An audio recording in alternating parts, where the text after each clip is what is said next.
Sometimes the biggest threats to our safety aren't the obvious things like bears and snakes and avalanches. Sometimes they're the little things that can really get us.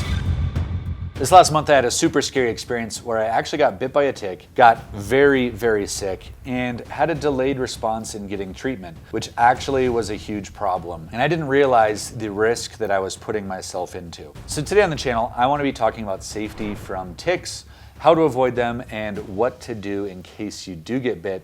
Because I didn't realize this, but getting bit by a tick can lead to some lethal diseases. So without further ado, let's break it down, starting now.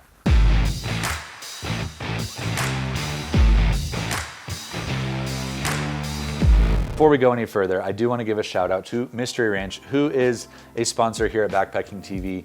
They make amazing backpacks and have helped me get outside and explore the outdoors for years. They had nothing to do with me getting bit by a tick. Mystery Ranch can obviously help you get outside and have amazing adventures safely. If you're interested in learning more and checking out their backpacks, check out mysteryranch.com.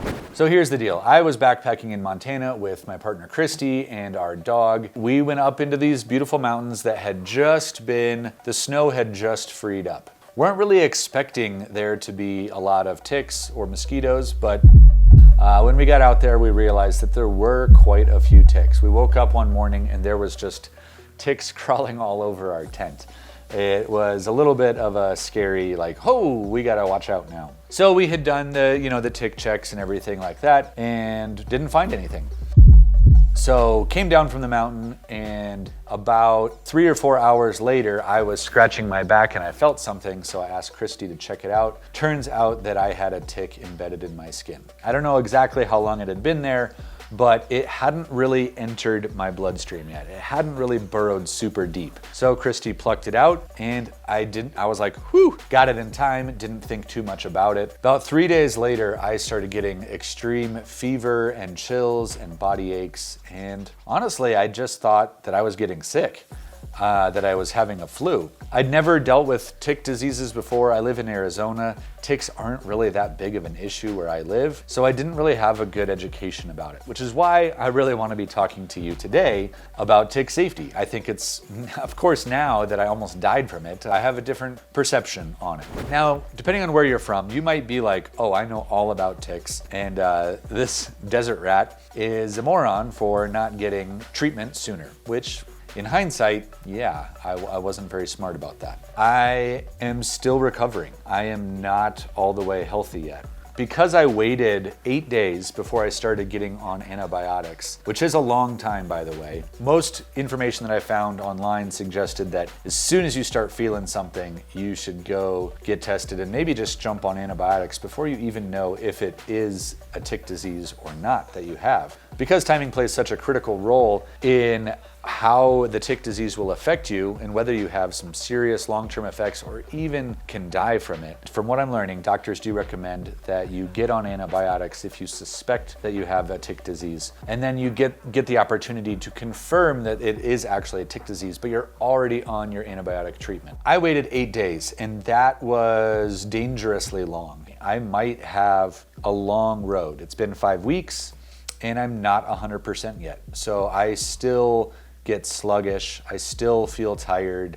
My eyes are very sensitive to the sun right now. Even the lights from my studio are feeling a little bit overwhelming. Anyway, I've learned some things and I want to pass on that information to you. Okay, first off, tick saliva is what carries the diseases. And the most common disease is Lyme disease, but it's not the only disease out there. I actually got hit with a variant that isn't Lyme disease. It's called rickettsia, or Rocky Mountain Spotted Fever. All of them are serious. Rickettsia has different symptoms and can be dangerous in other ways. From what I read online, now this could be wrong, and I'm certainly not a doctor in all this, 20 to 30% of cases that come down with these diseases of rickettsia can be fatal. It only takes a few minutes of a tick being embedded to transmit a disease because it comes from that tick saliva. If it's embedded for less than 24 hours, you have a lower risk, but not no risk. So the tick on me was probably only embedded for about an hour or so. And from what I read, it can be as little as a few minutes of that tick bite being in you for the saliva to go into your skin and for you to get that bacteria infection.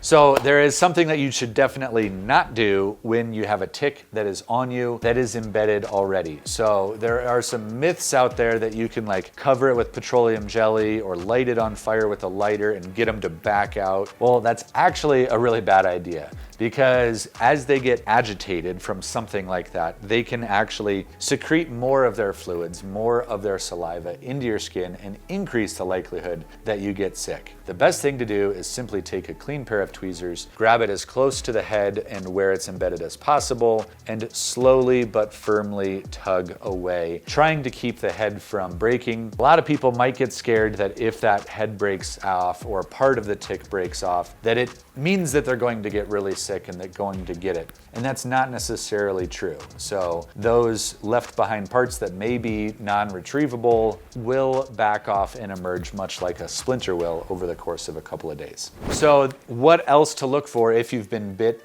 by a tick? Well, some obvious things are if you get a rash, that is a clear and common thing that will happen, but it's not exclusively so. I actually didn't get a rash. 3 days after I got bit by a tick, I got fever, I got chills, I got severe fatigue, I got muscle aches, and felt like I was just having a fever. And I honestly thought I had COVID.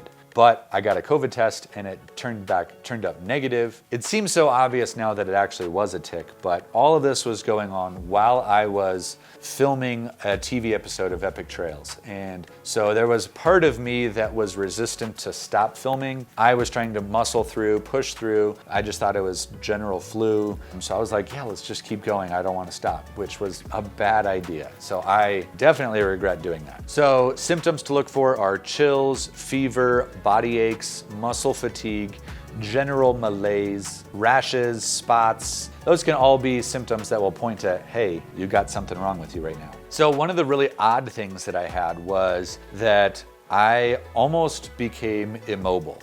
There was a day in my sickness where I was trying to hike about a half mile. Really shouldn't have been doing anything at all, but I was trying to hike a half mile, and my body felt like I was 90 years old. My joints were locked up, my muscles were super tired. Stepping downhill on the slightest grade was nearly impossible. It was kind of funny at the time because I just was like, oh, what is happening to me? But it was super, super strange. And in hindsight, alarm bells should have been going off that I need to go to a doctor, and I just didn't. So, God. So much to learn. Another odd fact that I learned about Lyme disease, if you get Lyme disease, is that it can make it so that you cannot eat meat, which is blowing my mind that your body will not be able to break down meat and basically force you to become a vegetarian if you get Lyme disease and have a specific reaction to it. So if you like meat, be prepared to never get Lyme disease, because that's not a consequence you really want.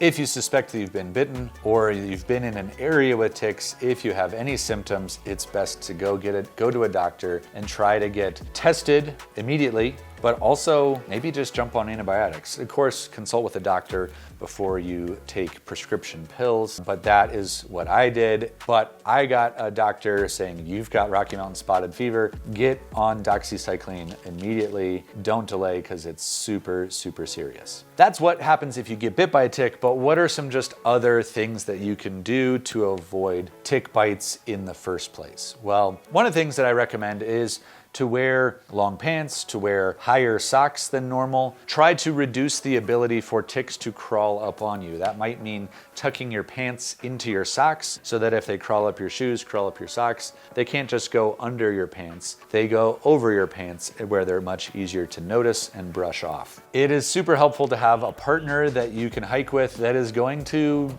inspect you. And obviously it's helpful if it's a romantic partner. You gotta be checking places, nooks, crannies, dark spots. Look in your groin, look in your netherlands, your butt crack. All that stuff is important to look at, because that's where ticks like to go. They like to go to the dark, warm, and, hate to use the word, but moist places. There are also some more preventative things that you can do. Certain bug sprays are not just mosquito repellent, but also tick repellent. This is Ben's. This is a tick and insect repellent, and this has 30% DEET, and I I've used this quite a bit when I've been backpacking around in Montana and Michigan. The mosquitoes were not out where I got bitten by a tick, but I should have still been using something. So whether it's something with DEET or something like Murphy's Naturals with just more of lemon and eucalyptus oil. If you're opposed to DEET, check that out. It can be helpful too. I have a newfound fear of ticks, but I'm going to try to not allow that to control my ability to enjoy the outdoors. There's still tons of ways to enjoy the outdoors, even in places where there are ticks and lots of ticks, because really, if you are just vigilant,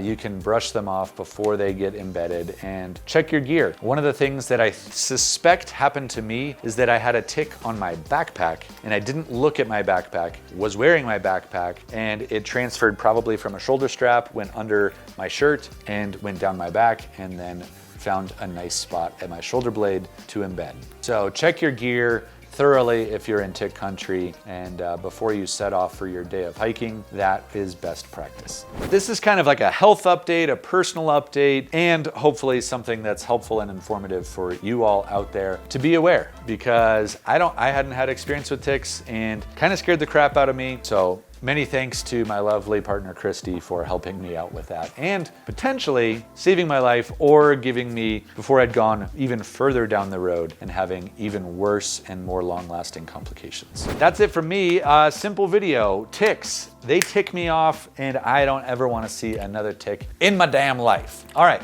Thanks so much for watching. I'm Eric Hansen with Backpacking TV. See you later.